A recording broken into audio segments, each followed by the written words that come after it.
नमस्कार मित्रों, एक बार फिर से आपका हमारे YouTube चैनल नेशनल ट्यूटोरियल पर स्वागत है। जैसा कि आपको पता है कि जो हमारा पहला वीडियो था नरेशन पार्ट 1 में हमने कुछ कॉमन रूल्स को देखा था जो सभी में काम आएंगे, जैसे टेंस का बदलना, प्रोनाउंस का बदलना, ये सारी चीज़ें। आज हम लोग जो टॉपिक लिए हैं वो है इंट्रोगेटिव सेंटेंस, और इसी स्लाइड में हम लोग इंपरेटिव सेंटेंस के भी बारे में पढ़ेंगे कि कैसे उनको बदलना है और क्या क्या उसके प्रमुख नियम हैं। बाकी तो बहुत सारे अपवाद चलते रहते हैं, लेकिन ये प्रमुख नियम है। तो सबसे पहले हम लोग चर्चा करें कि इंट्रोगेटिव सेंटेंस क्या होता है। ऐसे वाक्य जो प्रश्न पूछने का काम करते हों उन्हें हम इंट्रोगेटिव सेंटेंस के नाम से जानते हैं। अब एक चीज़ आप जान लें अच्छी तरीके से कि प्रश्नवाचक जो वाक्य होते हैं वो दो प्रकार के होते हैं। एक पहला अगर हम देखें तो इनको हम कहते हैं यस आर नो टाइप के क्वेश्चन। यस या नो टाइप के क्वेश्चन से क्या मतलब है कि यानी ऐसे प्रश्न जिनका जवाब हम हाँ या ना में दें, डिटेल देने की आवश्यकता नहीं होती है। तो ऐसे प्रश्नवाचक वाक्य अंग्रेजी में सहायक क्रियाओं से शुरू होते हैं, यानी हेल्पिंग वर्ब से शुरू होते हैं। जैसे कि इज एम आर से, डू डज से, हैज हैव से, वाज वेयर से ही इन वाक्यों की शुरुआत होती है। और यदि इन वाक्यों की हम हिंदी करें तो सबसे पहले ये क्या से शुरू होते हैं। किससे शुरू होते हैं? क्या से।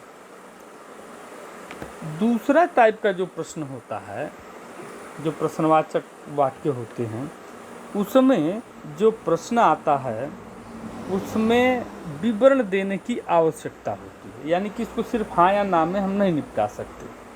और ये प्रश्नवाचक शब्द जो हैं वो प्रश्नवाचक शब्दों से, जैसे जो डब्ल्यू ग्रुप के हैं, जैसे हम कहें व्हाट से, व्हेन से, हाउ से, वाई से शुरू होते हैं। जैसे अगर हम एक सामान्य सा प्रश्न पूछें कि क्या तुमने अपना कार्य किया, तो क्या इसमें पहले आ गया, और प्रश्न का जो जवाब है वो यस या नो टाइप का है, ठीक है, जिसमें जो जवाब देने वाला है या तो हाँ कह देगा या तो ना कह देगा। लेकिन अगर इसी प्रश्न को हम दूसरे तरह से पूछें कि तुमने आज कौन कौन सा काम किया, जाहिर सी बात है इसमें जो कौन कौन सा शब्द आया इसका जवाब हम हाँ या ना में नहीं दे सकते, बल्कि उसका विवरण देने की आवश्यकता होती है कि हमने फला फला काम किया। तो इनको हम प्रश्नवाचक शब्दों से शुरू हुए वाक्य कहते हैं। तो इन बातों का आपको भी ध्यान रखना, जब डायरेक्ट से इनडायरेक्ट में बदलेंगे तो नियम इन्हीं बातों पर डिपेंड करते हैं, ठीक है। तो आइए शुरू करते हैं। सबसे पहला नियम इंट्रोगेटिव सेंटेंस का कि रिपोर्टिंग वर्ब में आए हुए सेड को आस्क्ड या इंक्वायर्ड ऑफ में बदल देते हैं। यहाँ ध्यान दीजिएगा, किसको बदलना है आपको? सेड को। He said, I said, Ram said, ऐसे वाक्य आता है। तो यदि इन्वर्टेड कामा के अंदर वाक्य इंट्रोगेटिव है तो हम सबसे पहला काम जो करेंगे कि सेड को हम आस्क्ड या इंक्वायर्ड ऑफ में बदल देंगे। अब एक चीज़ यहाँ आपको गौर करने की आवश्यकता है कि इनको जब हमने बदल दिया तो कब हम आस्क्ड लगाएंगे और कब हम इंक्वायर्ड ऑफ का प्रयोग करेंगे। देखिए सीधी सी बात है कि आस्क्ड का प्रयोग जो है हम सामान्य पूछताछ के लिए करेंगे। किसके लिए करेंगे? सामान्य पूछताछ के लिए करेंगे। यानी जैसे कि यह कहा जाए, एक व्यक्ति ने एक व्यक्ति से पूछा, जैसे राम ने सोहन से पूछा कि क्या तुम बाजार जा रहे हो। यह एक सामान्य पूछताछ है, इसमें कोई गहराई से जानने की बात नहीं है, इसलिए यहाँ पर हम क्या करेंगे? आस्क्ड लगाएंगे। लेकिन अगर यही सवाल वाक्य पढ़ने पर लग रहा है कि जैसे कोई अधिकारी जांच पड़ताल के लिए पूछ रहा है, जैसे कि वाक्य में शुरू में लिखा हुआ है कि फला अधिकारी ने पूछा, जैसे हम कहें कि थाना अध्यक्ष ने पूछा कि तुम कहाँ जा रहे हो, तो यह सामान्य पूछताछ नहीं है, यह एक प्रकार का इंट्रोगेशन है, एक जांच की प्रक्रिया है। इसलिए ऐसे में इंक्वायरी हो रही है, क्या हो रही है, जांच पड़ताल हो रही है। तो अगर वाक्य को पढ़ने के बाद हमें लगता है कि पूछताछ इंक्वायरी के स्तर का है, तो इंक्वायर्ड आप हम लगाएंगे और नहीं तो आस्क्ड लगाएंगे। जनरली आप आस्क्ड लगा भी देते हैं अगर इंक्वायरी की जगह, तो गलत तो नहीं होगा, लेकिन भाव थोड़ा सा कम आएगा। ठीक है, अच्छा, ये हो गया एक नियम। फिर से मैं दोहरा दूं, रूल नंबर 1 कि रिपोर्टिंग वर्ब में आए हुए सेड को हम आस्क्ड या इंक्वायर्ड ऑफ में बदल देते हैं। ठीक है, एक नियम। दूसरा नियम यह है कि जब हम कामा हटाएंगे, यानी कामा हटाने के पश्चात यदि वाक्य सहायक क्रिया से शुरू हुआ हो तो कंजंक्शन इफ लगाएंगे या वेदर लगा देंगे। ठीक है, फिर से हम लोग समझते हैं इस बात को कि कब हम इफ लगाएंगे और कब वेदर लगाएंगे। ठीक है, अब देखिए सवाल तो यह है कि कामा हटा और कामा हटने के बाद सहायक क्रिया यानी do, does, did, is, am, are, was, were, has, have, had आदि से वाक्य शुरू हो गया है, यानी कि यस नो टाइप का प्रश्नवाचक वाक्य दिया हुआ है। तो हम क्या करेंगे,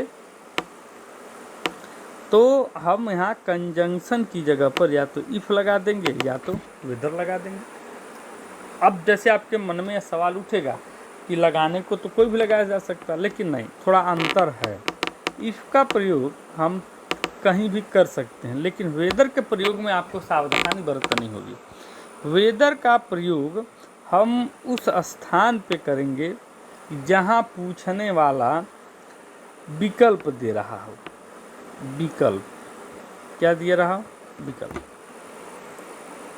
कैसा विकल्प, जैसे हम आपसे पूछें कि आप चाय लेंगे या कॉफ़ी, यानी प्रश्न में विकल्प है, या तो आप चाय लेंगे या तो आप कॉफ़ी लेंगे।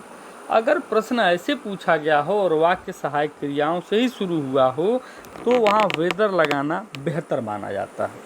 लगाने को तो इससे भी काम चल जाएगा, उसको अध्यापक परीक्षा में गलत नहीं करेगा, लेकिन फिर भी जैसे मैंने कहा कि भाव की कमी आ जाएगी, इसलिए बेहतर होगा कि जहाँ पर प्रश्न में विकल्प का भाव दिया हो तो आप जो है निश्चय ही वेदर का प्रयोग करें, इफ का प्रयोग ना करें। ठीक है, अब आइए हम लोग यहाँ कुछ उदाहरण देख लेते हैं।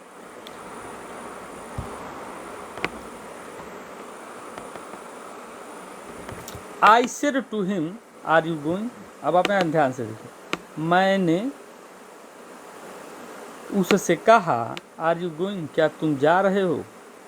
अब जाहिर सी बात है कि यहाँ हमारा वाक्य सहायक क्रिया से शुरू हुआ है, यहाँ सेड आया है, तो नियम के अनुसार हम क्या करेंगे, आए हुए सेड को आस्क्ड में बदल देंगे। किस में बदल देंगे, आस्क्ड में। तो बदल गया, आई आस्क्ड, हिम यहाँ है, टू हट जाएगा। कामा हमने हटाया, यहाँ से कामा, कामा हटाया तो क्या लग गया, इफ लग गया। अब आर देखिए, आर के बाद यू आया हुआ है, और यू चूँकि एक सेकंड पर्सन है तो ऑब्जेक्ट हिम के अनुसार यह किस में बदल गया, ही में बदल गया। अब टेंस, चूँकि यहाँ प्रेजेंट कंटिन्यूअस टेंस है, अब हम इसे नियमानुसार इसे पास्ट टेंस में हम क्या कर देंगे, बदल देंगे। तो हो गया यहाँ पर ही वाज गोइंग, यानी आई सेड टू हिम का हो जाएगा आई asked him if he was going.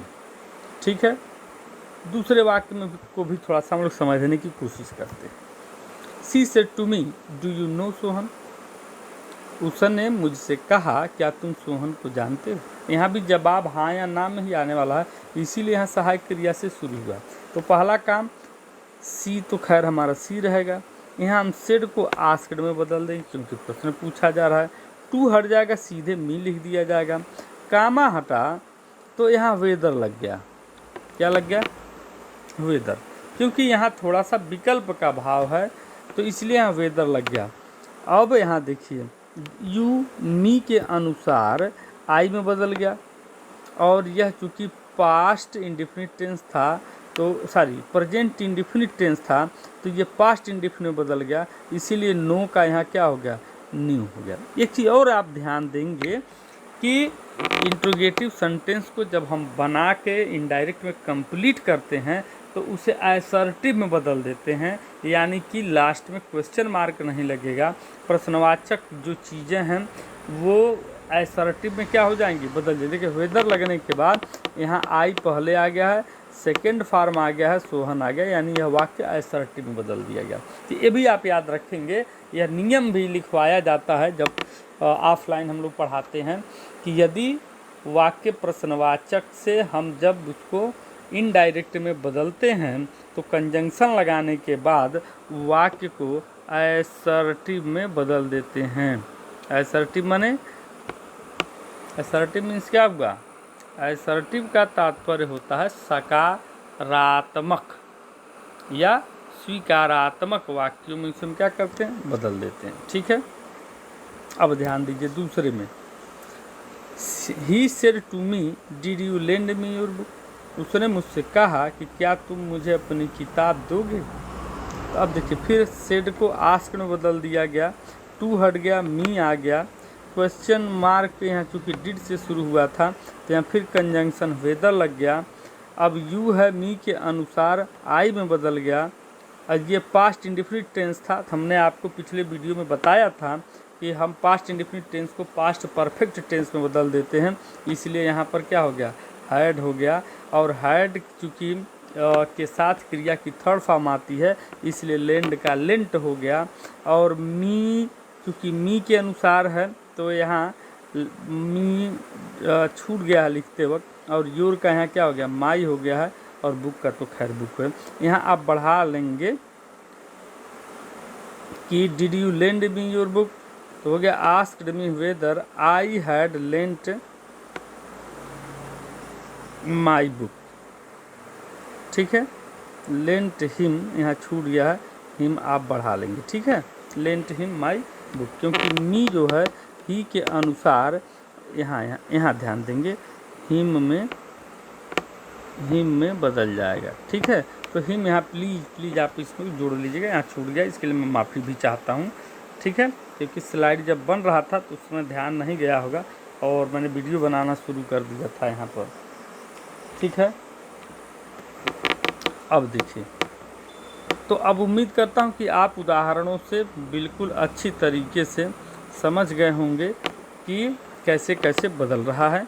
एक बार फिर मैं यहाँ आपको समझा दूँ कि देखिए पहले वाक्य में सेड के स्थान पर आस्क्ड लगा दिया गया, टू हट गया, इम आ गया, हमने कमा हटा के इफ़ लगा दिया, और यहाँ पर यू यहाँ ऑब्जेक्ट के अनुसार ही में बदल गया।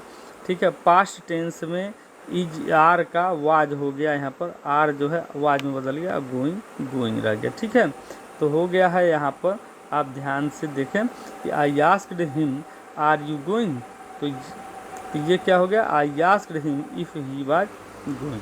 ठीक है, अब तो समझ में आ गया होगा। तो हम अगली स्लाइड में इन नए नियमों को देखते हैं कि नए नियम क्या हैं। अच्छा देखिए, मैंने इसे छोड़ दिया उदाहरण, आप लोग इसका स्क्रीनशॉट लेके और फिर से इसको ध्यान से देखिएगा और फिर अपनी प्रश्न पुस्तिका निकालिएगा, उसमें जो बदलने के लिए दिया है डायरेक्ट से इनडायरेक्ट में उसको हल करिएगा। अगर आपको कोई इन केस समस्या आती है तो वो प्रश्न मेरे मैसेज बॉक्स में डाल दीजिएगा, मैं कोशिश करूँगा कि आपके प्रश्नों का उत्तर दे दिया जाए। ठीक है, चलिए हम लोग नेक्स्ट स्लाइड की तरफ चलते हैं। अगला नियम देखिए, यदि वाक्य प्रश्नवाचक शब्दों से शुरू हुआ, देखिए एक तो हो गया सहायक क्रिया से शुरू हुआ, प्रश्नवाचक शब्द क्या हैं कि डब्लू ग्रुप में, जैसे व्हाट,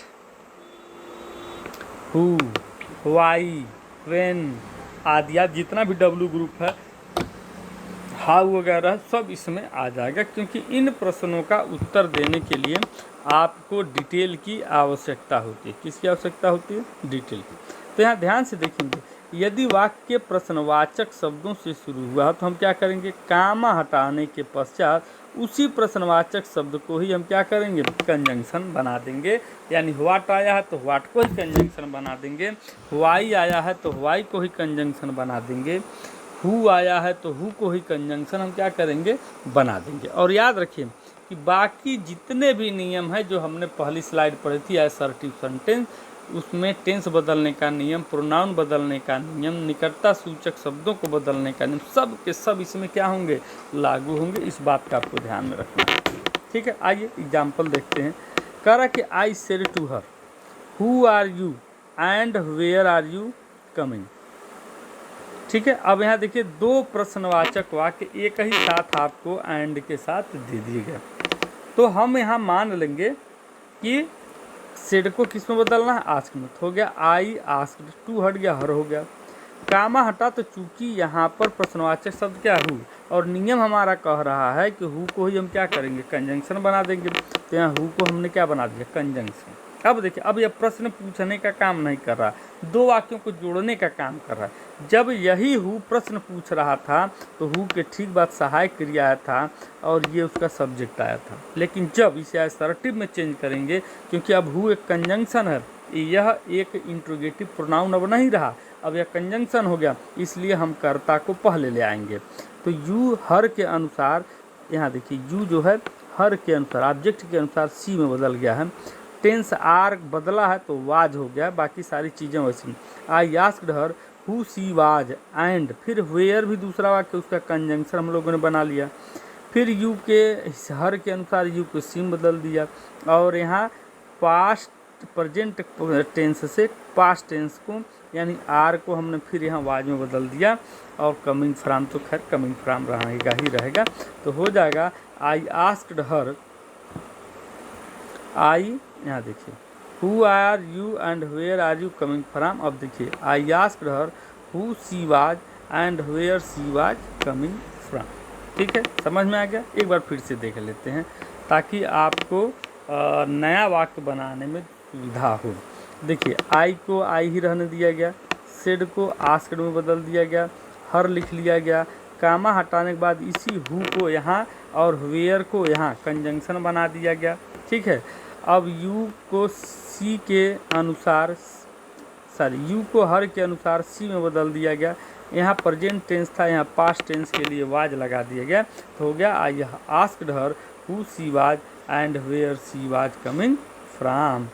ठीक है, ये आपको ध्यान में रखना। यहाँ एक चीज़ और छूट गई थी मित्रों, एक चीज़ यहाँ छूटा हुआ है, यहाँ क्वेश्चन मार्क होगा। ठीक है, और यहाँ जब आप आएंगे तब क्वेश्चन मार्क नहीं हटाएंगे बल्कि क्या करेंगे? फुल स्टॉप लगाएंगे। ठीक है, ये बात आपको ध्यान में रखें। फिर से देख लीजिए, क्या क्वेश्चन मार्क लिखने में छूट गया था। ठीक है, तो ये क्वेश्चन मार्क आपको पेपर में भी मिलेगा, और आपको क्या करना है? उस क्वेश्चन मार्क को हटाना। कई सारी प्रतियोगी परीक्षाओं में क्या होता है, धीरे से क्वेश्चन मार्क लगा के दे देता और आपसे पूछता है कि इसमें कौन सही है। 4 विकल्प आपको दे देगा कि कौन सही बना है, इसका कौन सबसे सही इनडायरेक्ट है।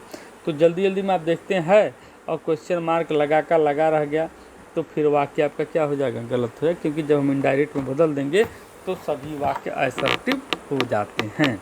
ठीक है, चलिए नेक्स्ट स्लाइड पे हम लोग चलते हैं और उदाहरणों को भी हम यहाँ देखते हैं। अब देखिए he said to me where do you live. ठीक है, तो फिर देखिए मित्रों बड़े आराम से बदल जाएगा। सेड को हमने किस में बदल दिया? आस्क्ड में। टू हट गया, यहाँ मी का मी रह गया। वेयर को हमने कंजंक्शन बना दिया, यू को मी के अनुसार आई में बदल दिया, और चूँकि यह आप देखेंगे प्रेजेंट इंडेफिनिट है तो वाक्य को हमने पास्ट इंडेफिनिट में बदल दिया, subject plus second form plus object. यहाँ देखिए ये हो गया आपका। ठीक है, अब फिर से एक बार सरसरी तौर पर मैं दोहरा देता हूँ। He said to me where do you live, तो हो जाएगा he asked me where I lived. दूसरे वाक्य में लिखा हरी सेड टू मी। ठीक है, Hari said to me can you spare some money for me. अब यहाँ देखिए सेड को आस्क में बदला गया, मी को रखा गया, टू हट गया, कामा के जगह पर इफ आ गया।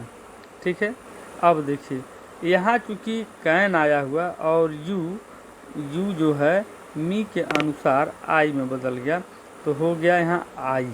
कैन का हो गया कुड, हमने आपको लिस्ट बनवाया था, तो हो गया आई कुड।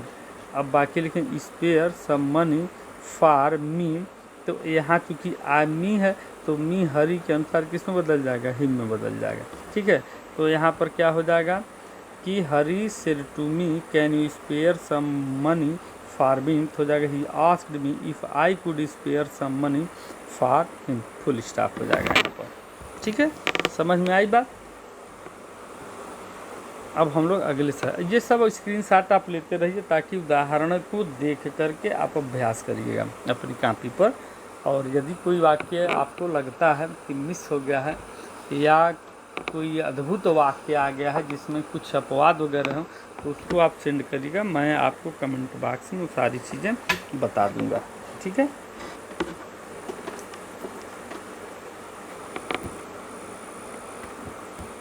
अगली सर, यदि प्रश्न का उत्तर में वाक्य, यह देखिएगा बहुत ज़्यादा यह पूछने में चीज़ें आई हैं, आप ध्यान देंगे इस बात पर कि कुछ प्रश्न ऐसे आते हैं नीचे, जैसा कि उदाहरण भी दिया हुआ है कि प्रश्न तो पूछ लिया जाता है लेकिन जवाब भी साथ में दिया गया हो। जैसे यहाँ देखिए प्रश्न इस वाक्य में पूछा गया और नीचे यहाँ पर जवाब दिया गया नो, तो या तो यस लिखा होगा या तो नो। तो इन्हीं के साथ जब इन्हें हम बदलते हैं, ठीक है, तो हम ज़्यादातर क्या करते हैं, यस को रिप्लाइड इन अफर्मेटिव में और नो को रिप्लाइड इन निगेटिव में बदल देते हैं अगर आया तो। जैसे उदाहरण यहाँ देखिए दिया हुआ है, आप उदाहरण पर ध्यान देंगे कि I said to Anand, I said to Anand are you attending the class. अब यहाँ आनंद जवाब दे रहा है कि नो, तो हमने क्या किया, देखिए यहाँ लिखा हुआ आई आस्क्ड आनंद, क्योंकि सेड का आस्क्ड में हो जाएगा, आनंद यहाँ आई गया, हो गया आई सेड आनंद। कामा हटा के आपने यहाँ क्या किया, इफ लगा लिया यहाँ पर।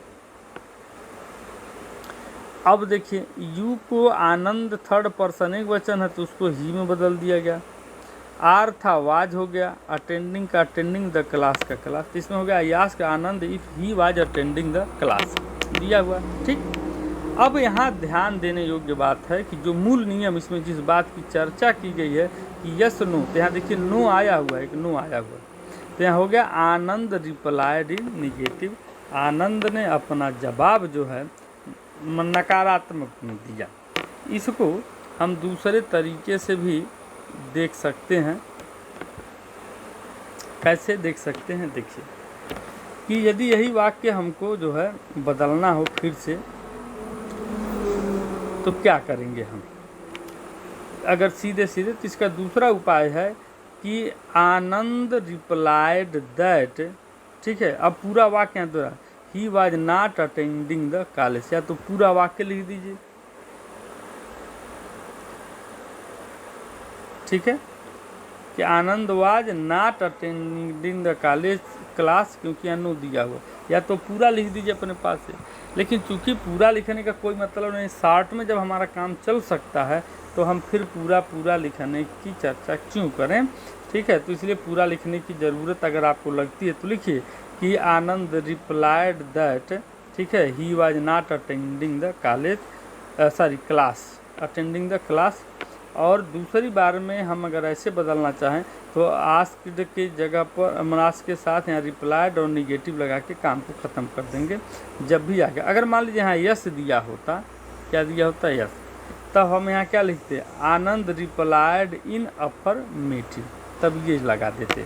ठीक है, आनंद रिप्लाइड इन अफर्मेटिव। ठीक, अब देखिए जो प्रमुख नियम थे इंट्रोगेटिव के वो मैंने आपको इसमें बता दिया, और बाकी का जो नियम है वो आपका कहाँ का लगेगा, असर्टिव के जो नियम थे टेंस वाले और प्रोनाउन वाले, निकटता सूचक शब्दों वाले, और जो भी ये सब के सब जो हैं इनमें लागू होते रहेंगे।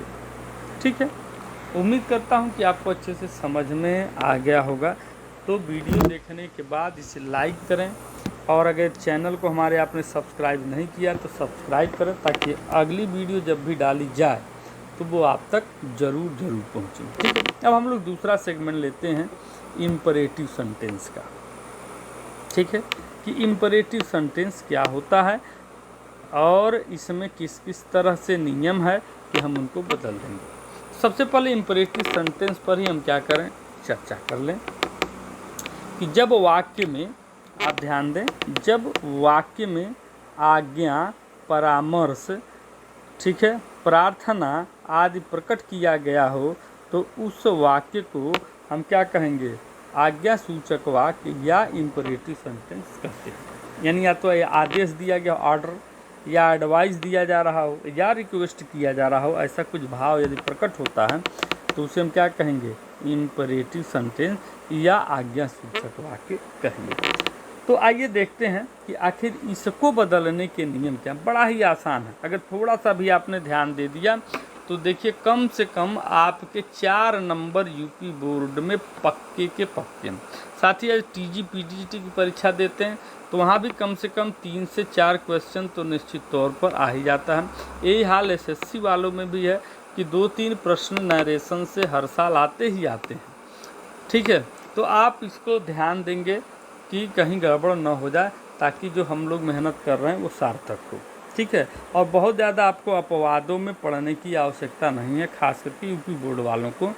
जो मैंने बताया है यहीं से सबसे ज़्यादा प्रश्न यूपी बोर्ड में पूछा जाता है, तो आप इस बात का ध्यान रखेंगे कि कम से कम 4 नंबर आपको मिलने वाले हैं, तो इस कहीं गलती ना होने पाए। ठीक है, चलिए आइए इसको नियमों को देखते हैं। पहला नियम है कि आए हुए शेड को हम भाव के अनुसार निम्न प्रकार से बदल देते हैं।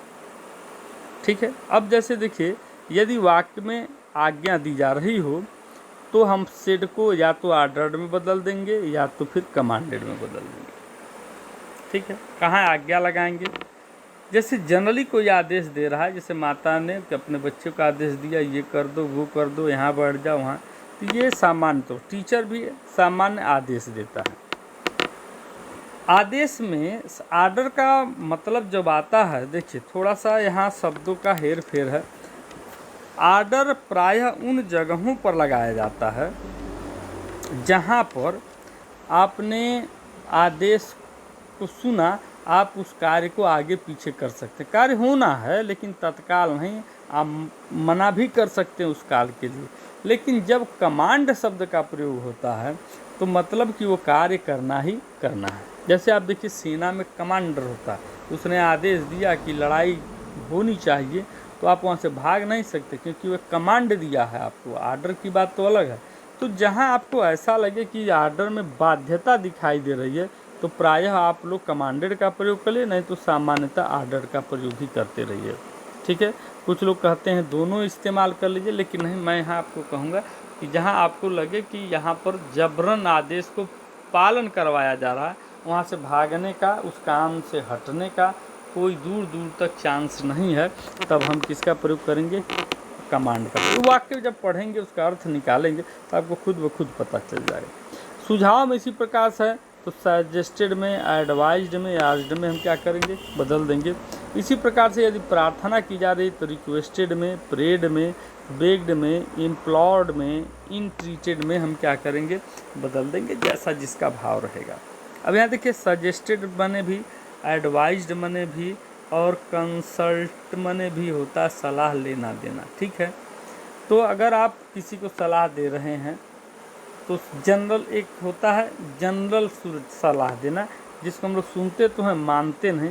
तो अगर राह चलते आपको कोई सलाह दे रहा है तो उसके लिए सजेशन शब्द ही सबसे उचित है। एडवाइस क्या होता है ना, ये थोड़ा सा सजेशन की तुलना में बाध्यकारी होता है।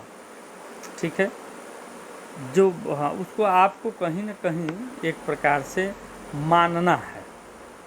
ठीक है, तो वहाँ पर हम क्या लगाएंगे, एडवाइज लगाएंगे। एक शब्द और आता है यहाँ छूट गया है, कंसल्टेड।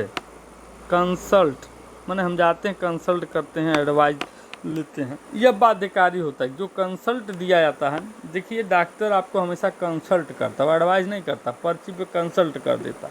अब वो दवा लेने के लिए आप क्या हैं, बाध्य हैं, क्योंकि उसने तो भाई कंसल्ट कर दिया। तो ऐसे इसका वर्गीकरण कर दिया था, लेकिन गलती बेगलती अगर कहीं इधर उधर लग गया तो कोई दिक्कत परेशानी नहीं, कोई भी आप लगा लीजिए। इसी तरह से रिक्वेस्टेड माने निवेदन किया, प्रेड माने अगर प्रार्थना सामान्य लोगों से निवेदन हो रहा है तो रिक्वेस्ट करेंगे, भगवान से अगर वही निवेदन हो गया तो प्रेड लगाएंगे, यदि आप गिड़गिड़ा के निवेदन कर रहे हैं तो बेग्ड लगाएंगे। इम्प्लोड माने भी होता है गिड़गिड़ा करके कहना, इंटीडेड माने निराश होकर के निवेदन करना। तो कहीं ना कहीं इसमें निवेदन शब्द आकर के क्या हो जाएगा, जुड़ जाएगा। अगर ऐसा भाव है तो इनमें से जो उचित हो उसको आप क्या करेंगे, लगाएंगे। किसके बदले, सिड के बदले। सिड बदलेगा भाव के अनुसार, हर सेंटेंस में जा कर के ये भाव के अनुसार क्या हो जाएगा, बदल जाएगा। दूसरा नियम देखिए, दूसरा नियम कहता है कि कामा हटाने के बाद यदि वाक्य क्रिया से प्रारंभ हो तब हम कंजंक्शन टू लगाएंगे। इन्फिनिटी टू लगाते हैं क्रिया के पहले, क्योंकि ज़्यादातर वाक्य आपने देखा होगा जैसे sit down, stand up, go there, ऐसे करके जो शब्द आते हैं यह प्रायः किससे शुरू होते हैं, वो मेन वर्ब से शुरू होते हैं। ठीक है, तो आप इस बात का ध्यान रखेंगे। कुछ हम लोग उदाहरण यहाँ पर देखेंगे तो बात हमारी और ज़्यादा स्पष्ट हो जाएगी। जैसे यहाँ देखिए, the teacher said to me work hard. अध्यापक ने कहा कि मेहनत करो, कठिन परिश्रम करो। तो निश्चय ही हमें क्या कर रहा है, सलाह दे रहा है कि अगर हम मेहनत नहीं करेंगे तो फिर क्या हो जाएगा, हम फेल हो जाएंगे। तो यहाँ क्या हो गया, द टीचर एडवाइस। तो टीचर ने यहाँ सलाह दिया, थोड़ी बाध्यकारी है, सजेशन तो नहीं लिखा है, यहाँ एडवाइस लिख दिया, इसका मतलब थोड़ा बाध्यकारी है। तो हो जाएगा द टीचर। अब देखिए टीचर का टीचर, सेड को हमने किस में बदल दिया, एडवाइज्ड में। मी रह जाएगा, टू हट जाएगा। ठीक है, कामा हटाने के बाद हमने टू लगा लिया और यह वाक्य ही लिख दिया, टू वर्क हार्ड। टू के बाद जो भी शेष है उसको आप क्या करेंगे, लिख लेंगे। ठीक है, समझ में आई बात। दूसरा देखिए, द टीचर सेड, अध्यापक ने कहा सिट डाउन बॉयज, यहाँ भी आदेश दिया गया तो हम क्या करेंगे, सेड को आर्डर्ड में बदल दिए। तो the teacher ordered the boys. ठीक है, अब यहाँ बॉयज देखिए एक वोकेटिव केस में आ गया, संबोधन की स्थिति में आ गया, इसीलिए इसको हम लोग रिपोर्टिंग वर्ब का ऑब्जेक्ट बना दिए। ठीक है, जैसा कि मैंने पिछले वीडियो में बनाया। यदि आप डायरेक्टली ये वीडियो देख रहे हैं तो मैं आपसे निवेदन करूंगा कि मेरा जो नरेशन पार्ट 1 है उसको देखने के बाद ही इसको देखिए, तब आपको सारे नियम जो हैं समझ में आएंगे। ठीक है, फिर टू लग गया तो बचा क्या, सिट डाउन। सिट डाउन हमने लिख लिया। ठीक है, तो the teacher ordered the boy to sit down. एक उदाहरण और देख लेते हैं, ही सेड टू मी, उसने मुझसे कहा कि काइंडली हेल्प मी। ठीक है, अब देखिए तो यहाँ हम काइंडली को ले जाएंगे रिपोर्टिंग वर्ब में, तो हो जाएगा he requested me kindly to help him. ठीक है, कभी कभी होता है कि हम काइंडली को बाहर रख सकते हैं, अन्यथा आप चाहें तो काइंडली यहाँ से क्या कर लीजिए, हटा दीजिए, क्योंकि रिक्वेस्टेड तो लगा ही लगा है। आप इसको नहीं भी लगाएंगे तब भी हो जाएगा, he requested me to help him, उसने मुझसे अपनी सहायता के लिए निवेदन किया। ठीक है, फिर से एक बार हम लोग थोड़ा सा दोहरा लें ऊपर से नीचे तक कैसे बदलना है। तो मित्रों यहाँ काफ़ी ध्यान से आप वीडियो देखिए और हमारे चैनल को सब्सक्राइब करिए और वीडियो को शेयर करिए ज़्यादा से ज़्यादा, ताकि लोगों तक पहुँचे और अच्छे से अच्छे नंबर आप ले आएँ, यही मेरा उद्देश्य है। तो फिर से देखते हैं, the teacher said to me work hard. यहाँ वो हमको सलाह दे रहा है कठिन परिश्रम करने के लिए, तो क्या हो गया, द टीचर एडवाइस, सलाह दे रहा है तो एडवाइस सेड को एडवाइस बदल दिया गया, मी को रख लिया गया, टू हट गया, और कंजंक्शन कामा हटाने के बाद हमने टू लिख लिया, और वर्क हार्ड तो ऐसे ही रह जाएगा, तो वर्क हार्ड यहाँ लिख लिया। ठीक है, समझ में आ गई होगी बात। तो आप अपना कॉपी और पेन लेके और अपने एक्सरसाइज से इम्परेटिव सेंटेंस निकाल करके इसको देख देख के उसी के अनुसार बदलिएगा, निश्चित रूप से आपको सफलता मिलेगी। ठीक है, नेक्स्ट स्लाइड पे हम लोग चलते हैं। अब देखिए, कह रहा है कि यदि वाक्य डू नॉट से प्रारंभ हो तो सेड को हम फॉरवर्ड में बदल देते हैं और डू नॉट को क्या कर देते हैं, हटा देते हैं। ठीक है, फॉरवर्ड माने होता ही है मना करना, तो जब फॉरवर्ड में ऑलरेडी मना करना है तो डू नॉट रखने का वाक्य में कोई औचित्य नहीं रह सकता। अब यहाँ देखिए, the teacher said to the boy, अध्यापक ने लड़कों से कहा, डू नॉट अब्यूज एनीवन, किसी को गाली मत दो।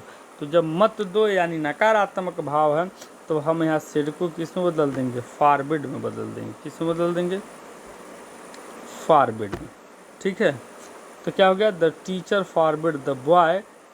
अब डू नॉट हट गया तो बचा क्या, एब्यूज। तो टू लगाने के बाद शेष हम क्या करेंगे, लिख देंगे टू एब्यूज एनीवन। ठीक है, एक चीज़ और आपको यहाँ मैं जोड़ना चाहूँगा कि कुछ ग्रामेटिस्ट हैं जो इस तरह से न बदल के जनरली फॉरवर्ड ना लगा करके वो कहते हैं कि ऐसे भी बदला सकता है। तो उसके लिए मैंने भी आपको इसी वाक्य को बदल के दिखा दिया कि the teacher advise the boy, जैसा कि आप पीछे बदलते हुए आए हैं, advise the boy not to abuse anyone, यानी नॉट में यहाँ रखेंगे, डू तो हटना ही हटना है, नॉट टू एब्यूज एनीवन। ये भी सही है, ये भी सही, जो आपको आसान लगे उसका प्रयोग करके। वैसे मैं प्रिस्क्राइब करता हूँ कि जहाँ तक संभव हो फॉरवर्ड लगा के ही आप बदलिएगा। नहीं आता है या आपको लगता है कि इसको मैं आसानी से कर सकता हूँ तो आप इसी को हल कर लीजिएगा। ठीक है,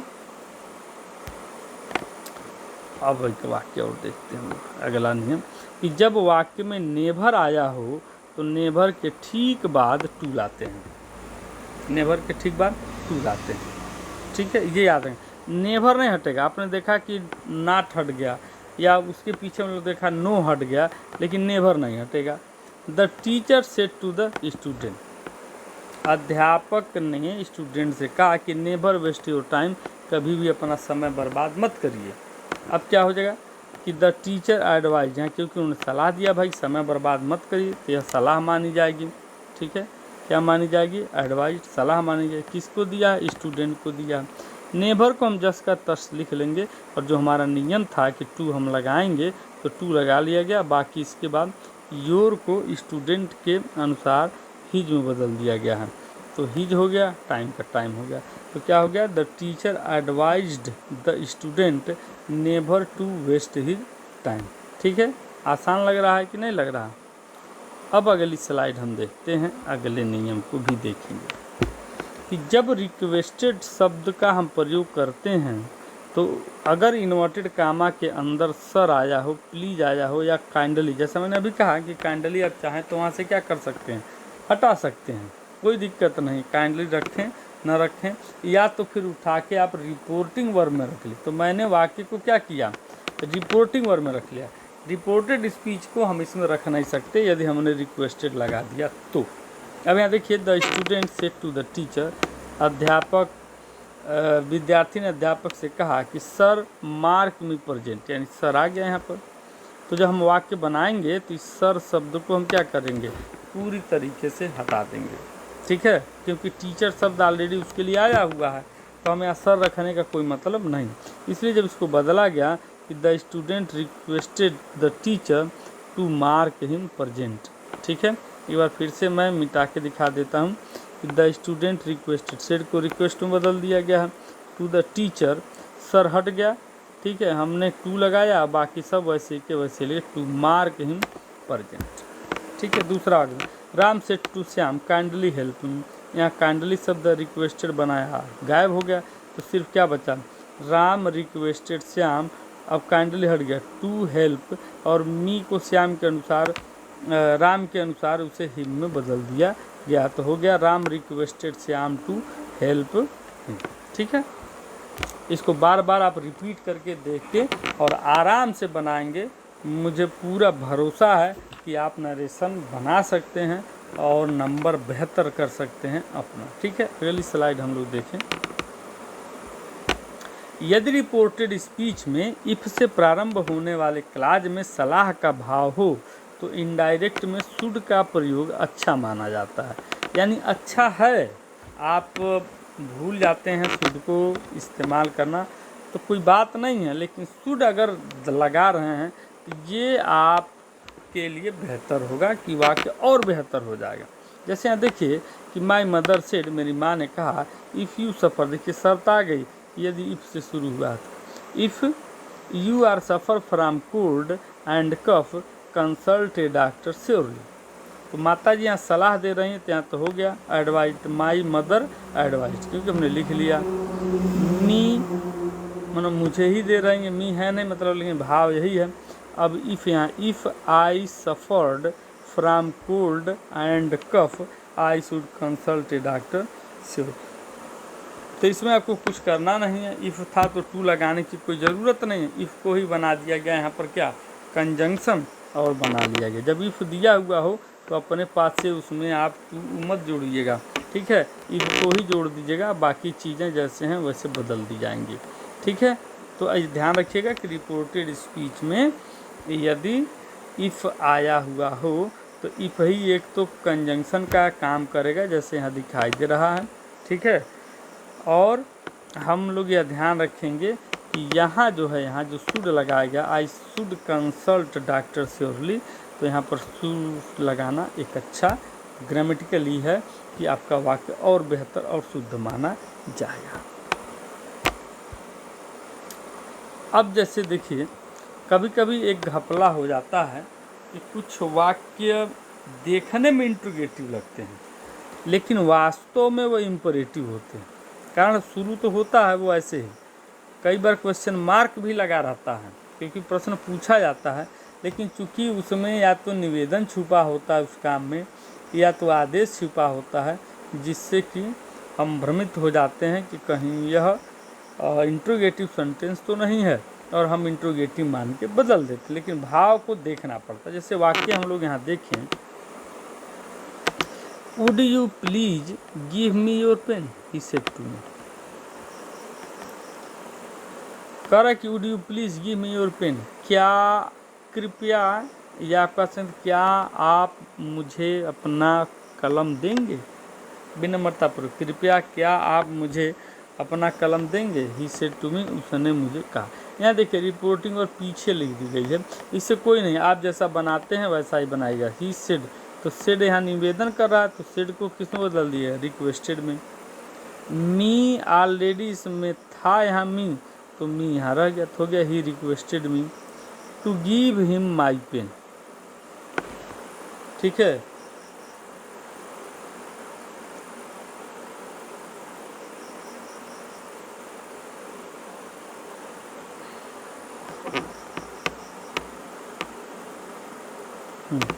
he requested me to give him my pen। आगे बढ़ते हैं। he said, उसने कहा, could I use your phone, क्या मैं आपका फ़ोन इस्तेमाल कर सकता हूँ। विनम्रता, देखिए यहाँ विनम्रता निवेदन है, यहाँ प्रश्न ऐसे नहीं पूछा जा रहा अधिकार पूर्वक, ना ना ना, यहाँ एक इनडायरेक्टली निवेदन छुपा हुआ। could I use your phone, आपने कभी देखा होगा पुलिस चौकियों पर या आप रेलवे स्टेशन पर गए, जो जीआरपी की पुलिस चौकी होती है उस पर लिखा होता है कैन आई हेल्प यू, मैं आपकी क्या सहायता कर सकता हूँ। तो उसमें विनम्रता है, वो प्रश्न नहीं पूछ रहा है, वो इम्परेटिव सेंटेंस में वो वाक्य वहाँ पर लिखा हुआ। तो उसी इस तरह से यहाँ ही आस्क्ड मी, सेड को हमने क्या बदल दिया, आस्क में बदल दिया, me to use my phone, ठीक है, कि वह मुझसे निवेदन कर रहा था मेरे फ़ोन को इस्तेमाल करने के लिए, ठीक है। उम्मीद करता हूँ कि आपको समझ में आ गया होगा। इसमें एक प्रश्न और अभी फ़िलहाल छूटा हुआ है इम्परेटिव सेंटेंस में, ऐसे वाक्य जो लेट से शुरू होते हैं या जिनमें लेट से आता है। तो जब हमारा ये पार्ट 3 आएगा नरेशन का, तो उसमें वो चीज़ें हम डाल देंगे जिसमें इम्परेटिव का बचा हुआ हिस्सा ये होगा, ऑप्टेटिव सेंटेंस होगा और एक्सक्लेमेटरी सेंटेंस होगा। ये जो 3 चीज़ हैं अगली स्लाइड में कल परसों में आपको मिल जाएंगी। तब तक के लिए बहुत बहुत आपको धन्यवाद।